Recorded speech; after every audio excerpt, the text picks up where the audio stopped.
Stocks and shares have fallen off a cliff, your money has vanished into thin air, and it's the end of the world as we know it.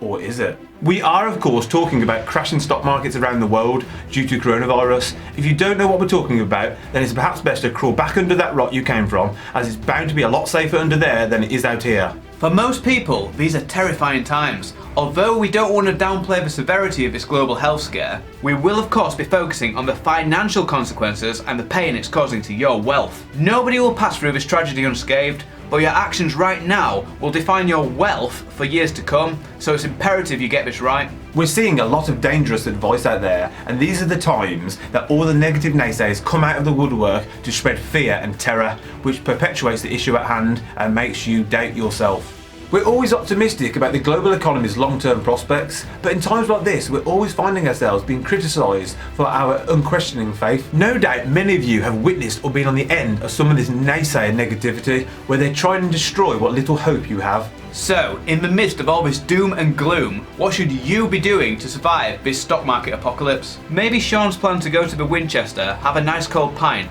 and wait for all of this to blow over isn't such a bad idea. Though the advice is of course to stay at home. In this video, we're going to tell you what we're doing to not only survive, but to profit from the stock market crash. For the sake of balance, we're also going to share with you what financial experts are saying, such as Cramer from CNBC, and we'll also tell you what you absolutely shouldn't do. Let's check it out.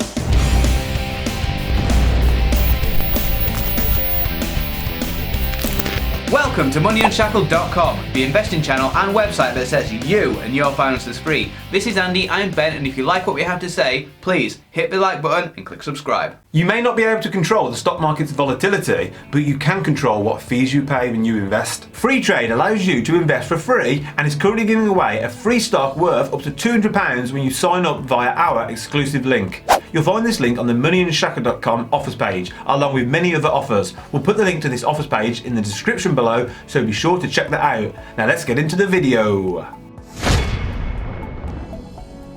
What Cramer says. Most Britons probably won't know this guy, but he's a former hedge fund manager and currently hosts a very popular money show on CNBC in the US. He's a well-respected financial expert, so we thought it would be worth seeing how he would recommend dealing with and profiting from this current financial crisis and how it compares to our own strategy. His key points of advice are: we should buy quality, recession-proof stocks because that's what works when the economy is on hiatus. The problem with the index funds is that you inevitably own both the winners and the losers, and the difference between winners and losers has become too stark for that to make any sense. There are many industries that are truly on the ropes here, and I expect them to remain on the ropes for a long time unless they fall flat on the canvas. He goes on to say that we should all be buying defensive stocks that make consumer goods because we can't live without them. In theory, we agree with this entirely. Defensive stocks can outperform the wider stock market during a financial crisis because there is always demand for their products. You're always going to need to eat, and you're always going to need medicine. We don't know exactly what else he is referring to when he says defensive stocks, but this usually also includes addictive products such as tobacco,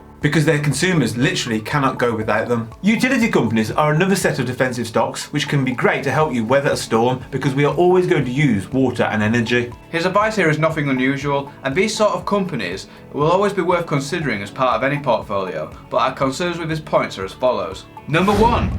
Is it too late? Stock markets have already crashed around 30%. This generally consists of large declines for more cyclical stocks and those directly affected by the virus, such as airlines, and smaller declines for defensive stocks.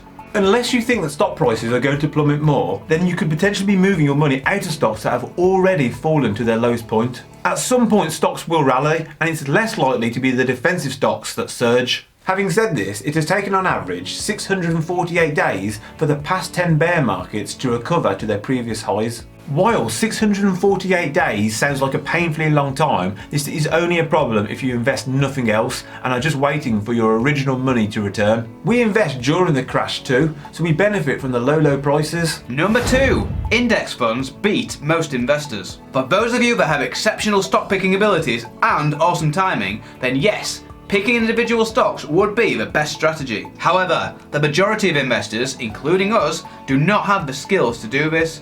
In fact, the majority of professionals have been proven to underperform index funds. Some people argue that an active manager can perform better in a crash, but the bulk of the crash may have already happened. We're not saying it has, but who really knows? At times of uncertainty, we all tend to think there's no bottom to the crash, but history suggests that it will eventually stop falling and then it will recover. We might be wrong on this point. I mean, when we look at the 2008 crash, that plunged by about 50%, and currently this apocalypse does seem far worse, so things could get worse before they get better, which is a scary thought. However, stock markets are often ahead of the devastation, and so potentially already pricing that in. You could buy into an actively managed fund that focuses on defensive stocks, but again, this could be too late, and then you still have the problem of choosing a good actively managed fund.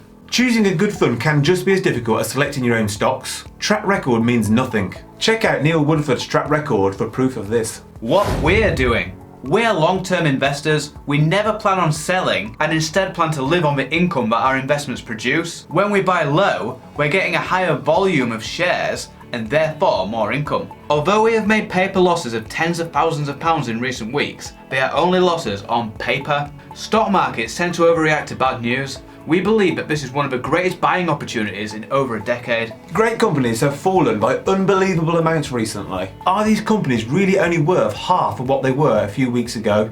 This seems highly unlikely. Short-term profits will be significantly down, but they will rise again as they always have. Some companies will go bust, but the strong ones will plough on regardless. We can't predict which exactly these companies are, so we buy the entire world. The world will rise like a phoenix from the ashes. Usually I invest across multiple ETFs to build a world portfolio, but because I'm currently investing quite frequently, at least for me, I've been investing in just one world ETF, the Vanguard FTSE All World ETF. We've both been averaging down as much as possible, which means we purchase more as the price falls, so our average purchase price is low, but it doesn't have to be the mythical, perfect lowest price. We think the most important tip is not to try and buy right at the bottom.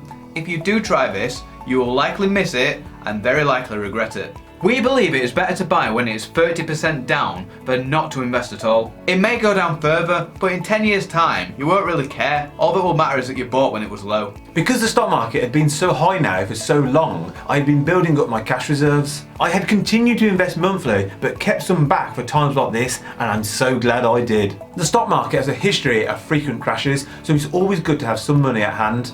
The most difficult part for us now is to determine how much more money we should put in. Right now, I'm planning to continue to drip feed it in and increase the amounts as the declines continue. We don't put too much thought into timings, at least not as much as a day trader would, but in these times we at least tend to try and buy on days where there is a fall rather than a climb. Sadly, we both don't have an endless pot of cash, so we can't do this forever, but it at least ensures we have a fairly low average purchase price. We tend to stick to ETFs rather than OICs and unit trusts because with ETFs you get live pricing and you can buy and sell at any time. OICs and unit trusts both have daily pricing and you won't know the price you pay until the order is executed. In normal times this is okay, but it's not great for such turbulent times. What you shouldn't do, unless it is truly the end of the world, then do not sell your investments. We all know the secret to investing is to buy low and sell high. And yet, loads of investors do the opposite, they buy high and sell low. Most people are notoriously bad investors due to emotion. When the proverbial hits the fan, and negativity spreads faster than an Australian wildfire, then people panic and rush to the exit. It's essentially a fire sale and you get way less than the intrinsic value of your investments. In time, the market's fear will pass and stock prices will bounce back. If you hold individual shares, then you need to assess each one individually, which is difficult, but most will bounce back, many will not.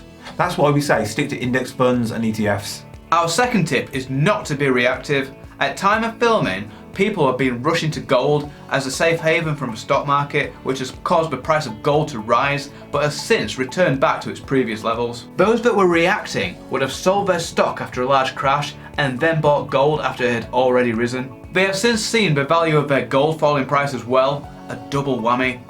If you want to be a successful investor, you need to be proactive, not reactive. Our third tip is not to wait for the new ISA season if you have already used your allowance. If you want to invest now and the only reason that's stopping you is that you've already used your allowance, then just go ahead and invest using a normal general investment account. You can always move over your investments into an ISA later. Don't miss out on potentially huge gains because you're trying to save a few quid on tax. That's what we're doing rather than waiting. Question of the day. How have you responded to the stock market apocalypse? Let us know in the comments below. Thanks for watching! On this channel we talk a lot about personal finance, investing and all things money. And if you want to see more great content, please click the subscribe button below. This is moneyunshackled.com. See you next time.